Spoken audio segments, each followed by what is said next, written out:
So this is the audio and video quality from the Osmo Action 3. It's absolutely naked right now, meaning I've not added any microphones or housing, and I have this set to 4K 30 with rock steady and audio to mono, because I don't intend to split up any of the audio channels. For the angle of view, I have it at super view or super wide. So if I stretch out my arm, this is how it is.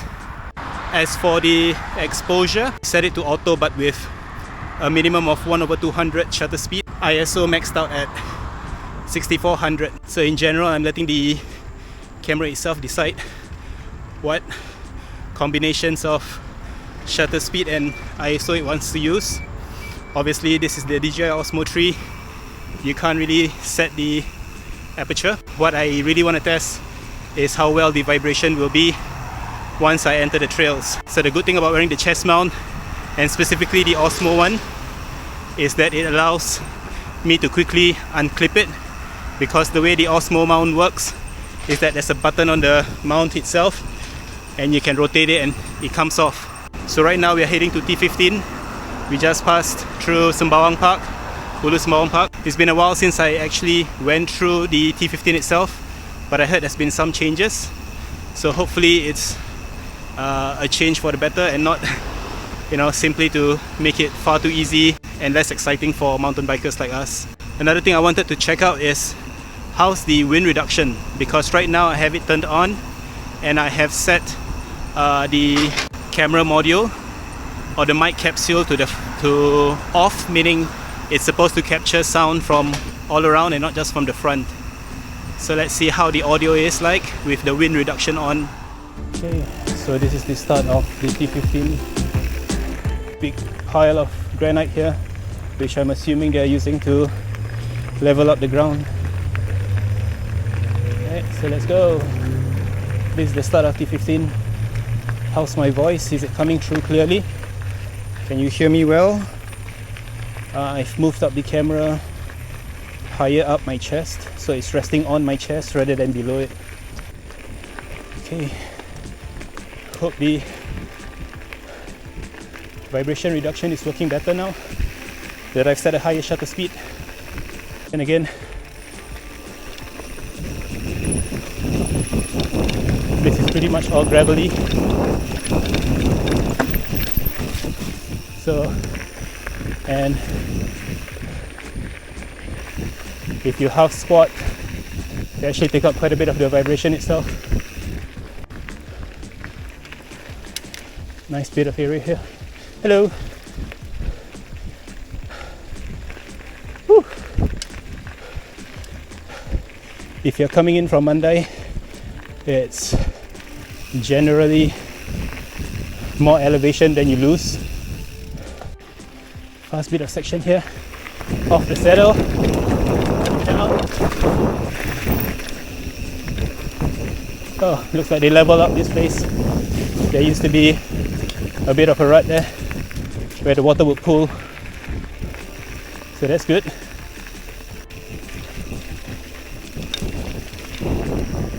This part here used to be quite rutty as well, especially this part. Yep.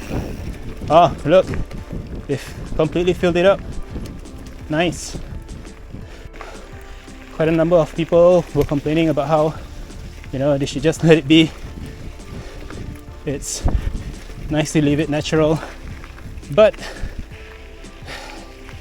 I guess we just have to be realistic about it, because as you can see, there's some hikers and joggers as well, and I guess it would be quite dangerous for them to keep running on uneven ground. Right now it's on my chest, on the Osmo chest mount, and the great thing about the mount is that it has a quick release buckle. So from here you can pinch it and it immediately snaps to my hand. So how cool is that? And this is how I can quickly change the view from what I'm seeing to more of a typical vlog style like this. So again, this is purely just using all the onboard mics, nothing added to the camera itself. So from a vlog mode, I can just quickly snap it back to my chest, and that's it. I can continue riding. Now that the bottom half of T15 is almost flat, I would say. It's a lot faster now. So for better or worse, I guess that benefits riders who are merely using T15 to get to Chestnut and Bukit Timah from the north side. I can just merely unclip it, and now I'm talking to you directly from the camera itself. So that's pretty nice. So the plan is to go and head up to Chestnut South, and then maybe we'll do a couple of laps and head back. This is where it used to be quite bumpy, so you gotta go off the saddle, pick a line, just let go.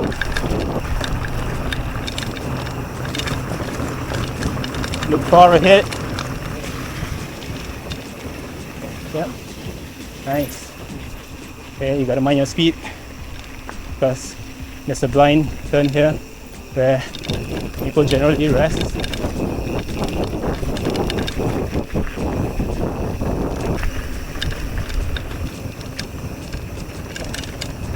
Nice. Okay, that's good. So this is how T15 looks like. It was raining earlier, so the ground's quite damp, and when it's damp it does tend to get a bit stickier, which means that you feel like your bike's a bit heavier as well. Hi.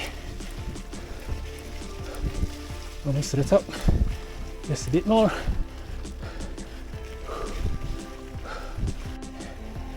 So this part is going to be pretty fast.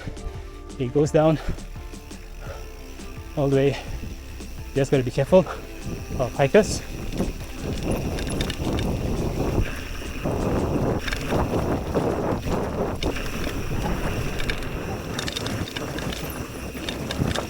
Look far. Right.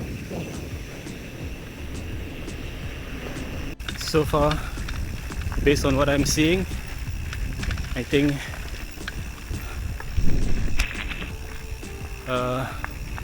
quality looks quite decent. So right now we're heading back. I think the rattling is back. Oh god, it's so annoying. I really don't know what else I can do. The rattling is back. It's annoying. I just want a quiet bike. I'm pretty sure it's the brake hose.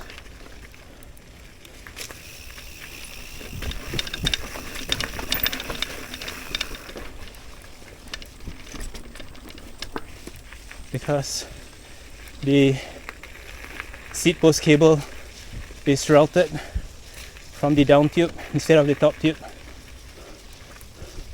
and the sound and the rattling sound, it's definitely coming from the top tube where it's thinnest. Thing, the vibration, ooh, yeah, it's a lot better now with the shutter speed set to 200.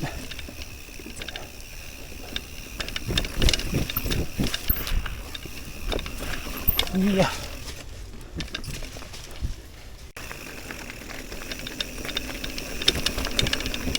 Oh god, listen to the rattle.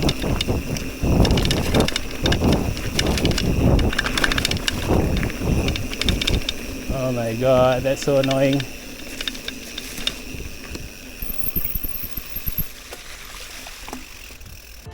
There used to be a shop here where you can use the water to wash the bike or get a drink, but it's been closed for quite some time now. Yeah, right here.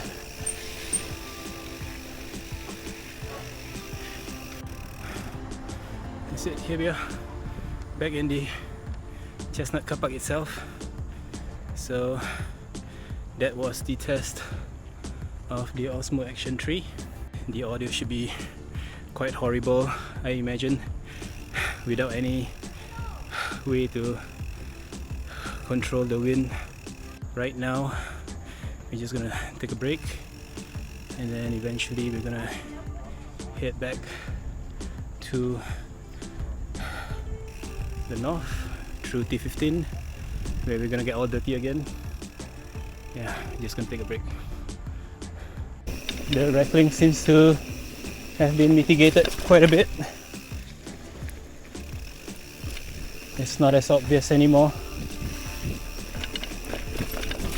I'm sure it's still there somewhere, but this is a lot better now. So obviously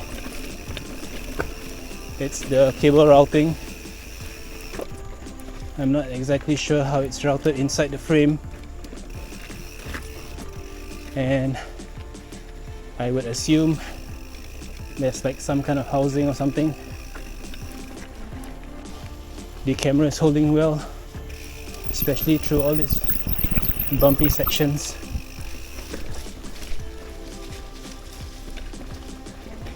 Obviously, if I'm half squatting, a lot of the vibrations are mitigated by my legs, but it's only when I'm sitting down is when the real test happens.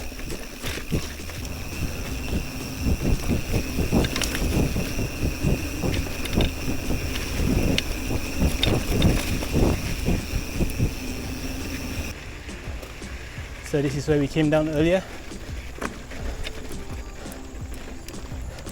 but now it's time for us to climb back up. This is where it gets interesting, because it is pretty much downhill all the way. So you can pick up quite a bit of speed.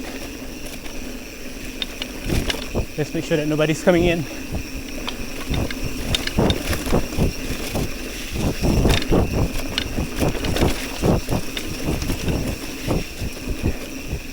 Just relax.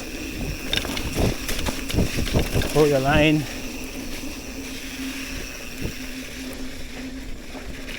Few pedal strokes. Let's see. Yeah. So after the manhole, this is pretty much the only climb you'll have to do if you're heading back to Mandai Avenue. Yep, so this is the short little climb. Very rocky, very loose, but nothing your bike can't handle. So just keep pointing forward. Drop a gear if you have to, and just grind your way to the top. Yeah. Because pretty soon it will level out. Yeah, just like that. Okay, so now that pretty much it's all gravel all the way, this part should be theoretically a lot faster now, but that's where you gotta be careful and not wash out, because it's very easy for you to oversteer and get caught up by the sandy bits.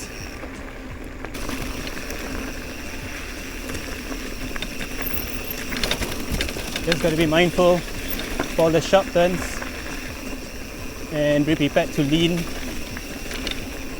This is a lot flatter now that they've added the gravel, so I think it's a lot safer as well. It used to be quite sketchy because there would be little drop-offs that unsuspecting riders might have to contend with. It's not as bad as I thought. I think for all of us regulars who use T15 to access the network of trails we have, we were worried that the introduction of the gravel would actually make the trail too easy, but I don't think that's really the case. A little bit of climb here.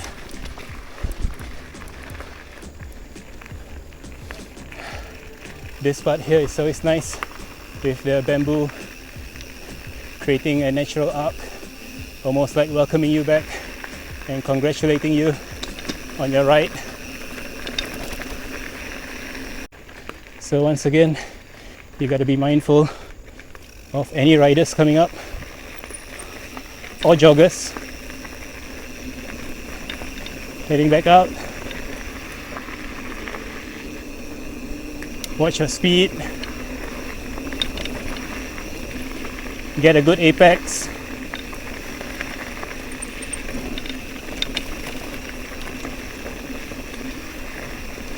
And we are out.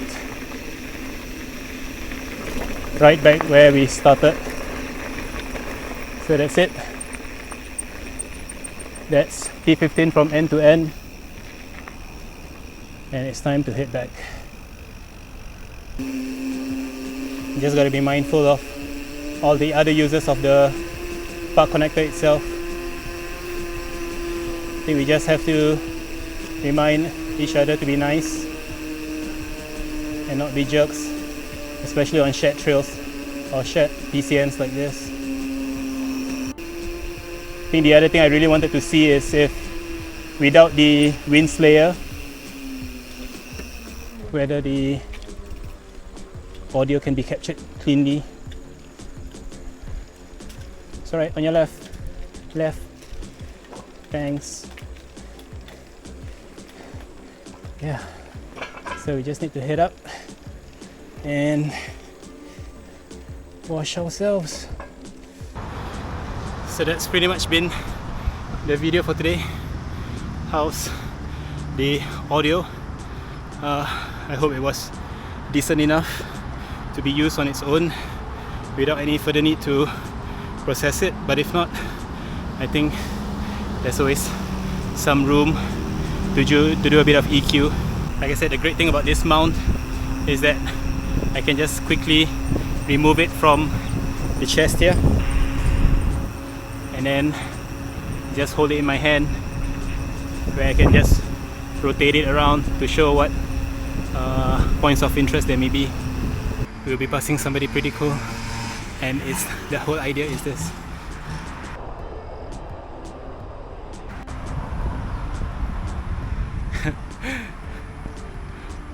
Love all wheels, I suppose. Let's hope that the vending machine has been stocked up so that we can get a drink.